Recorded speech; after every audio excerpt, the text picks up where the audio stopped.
என் இனிய சகோதர சகோதரிகளுக்கு வணக்கம். நம்ம இன்னைக்கு ஒரு அருமையான ஒரு நல்ல பதிவை பார்க்க போறோம். இப்ப வரக்கூடிய தை மாசம் நிறைய சிறப்புகள் வாய்ந்த விரதங்கள் நிறைந்த புண்ணியங்கள் நிறைந்த ஒரு மாதமா இந்த தை மாதம் இருக்கு. இந்த தை மாசத்துல முக்கியமான ஒண்ணுதான் தை அமாவாசை. இந்த தை அமாவாசை அப்படிங்கிறது ரொம்ப ரொம்ப முக்கியமானது. ஏன்னா ஒரு சித்தர் பாடல் இருக்கு, ஓடியிட்ட பிச்சையும் உவந்து செய்த தானமும் அப்படின்னு ஒரு பாடல் உண்டு. அந்த பாடல் என்ன அர்த்தம் சொல்லுது அப்படின்னா, மனிதன் இறந்த பின்னாடி நம்ம கூட வருவது வேற எதுவுமே இல்லை. நம்ம சேர்த்து வைத்த சொத்து பத்து, சொந்த பந்தங்கள், பணம் எதுவுமே கிடையாது. நாம செஞ்ச தானமும் தர்மமும் தான் நம்ம கூட வருது அப்படின்னு அந்த பாடலுடைய அர்த்தம். இப்ப இந்த தை அமாவாசை இது பித்ரு தோஷங்களை அடியோடு நீக்கக்கூடிய சக்தி வாய்ந்த அற்புதமான ஒரு நாள். ஏன்னா நம்மளுடைய மூதாதையர்கள், நம்மளுடைய தாய் தந்தருக்கு நிறைய குடும்பங்கள்ல நம்ம பாக்குறோம், வயசான காலத்துல அவங்க ரொம்ப படாத பாடு கஷ்டப்பட்டு இறந்திருப்பாங்க. அவங்கள பாத்துக்கிறதுக்கு ஆள் இருக்காது. அந்த மாதிரி நிறைய குடும்பங்கள் இருக்கு. அந்த மாதிரி இறந்தவங்களுடைய அவங்க பட்ட கஷ்டங்கள் எல்லாம் அவங்களுடைய வாரிசுகளுக்கு பித்ரு தோஷமா போய் அமைஞ்சிருது. அது என்ன பித்ரு தோஷமா அப்படின்னா, பித்ருக்கள் அப்படின்னா நம்மளுடைய தாய் தந்தை, நம்முடைய தாத்தம் பாட்டி, அவங்களுடைய அப்பா அம்மா, இப்படி தலைமுறையா வரக்கூடியதுதான் பித்ருக்கள் அப்படின்னு பேரு. அந்த சரியான காலத்துல அவங்கள நம்ம கவனிக்காதனால வரக்கூடிய இந்த தோஷம் நம்ம ஜாதகத்துல பாத்தீங்க அப்படின்னா, சூரியனோட ராகுவோ கேதுவோ அல்லது அஷ்டமாதிபதியோ பாதகாதிபதியோ சேர்ந்து இருந்தாலும், ஜாதகத்துல லக்கணத்துல இருந்து 9ஆம் இடத்துல பாவக்கிரகங்கள் அமைஞ்சிருந்தாலும் அது பித்ருதோஷம். அப்ப இந்த பித்ரு தோஷம் வந்துருச்சு, சரி, நம்ம உயிரோட இருக்கிறப்ப நம்ம தாய் தந்தைய பக்கத்துல இருந்து கவனிக்கிறதுக்கு நமக்கு ஒரு வாய்ப்பு கிடைக்கல. வேணும்னு விடுறவங்களும் இருக்கிறாங்க, ஒருவேளை கவனிக்க வாய்ப்பு இல்லாம இருக்கிறவங்களும் இருக்கிறாங்க. நீங்க நல்லா கவனிச்சு பாருங்க, யாரெல்லாம் வாழ்க்கையில நல்லா செல்வ செழிப்போட எந்த குறைகளும் இல்லாம அந்த குடும்பம் அமைதியா நிம்மதியா வருது அப்படிங்கிறத நீங்க நல்லா கவனிச்சு பார்த்தீங்கன்னா, அவங்களுடைய தாய் தந்தையினுடைய ஆசீர்வாதம் அவங்களுக்கு எப்பவும் கூடவே இருக்கும். யார் தாய் தந்தைய கடைசி வரைக்கும் இறுதி வரை கண்கலகாம பாத்துக்கிறாங்களோ அவங்களுடைய வாழ்க்கை, அவங்களுடைய குழந்தைகளுடைய வாழ்க்கை மிக மிக நன்றாக இருக்கிறத நம்ம கண்கூடா நிறைய குடும்பங்கள்ல நம்ம பார்த்துட்டு இருக்கலாம். உங்களுக்கும் தெரியும்.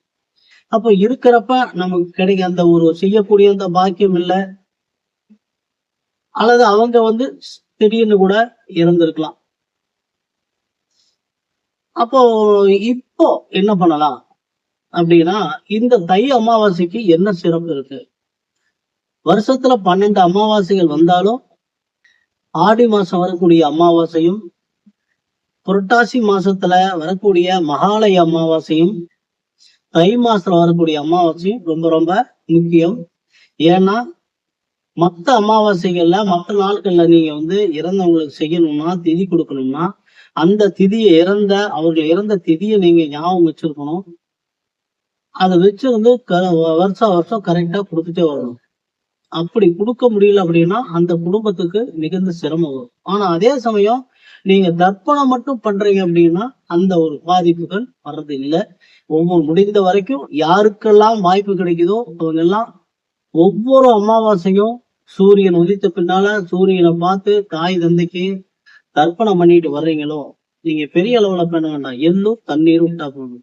ஏன் இந்த எள்ளும் தண்ணீரும்? அந்த அமாவாசை அன்னைக்கு அந்த பித்ருக்களுக்கு ரொம்ப பசியும் தாகமா இருக்கும்.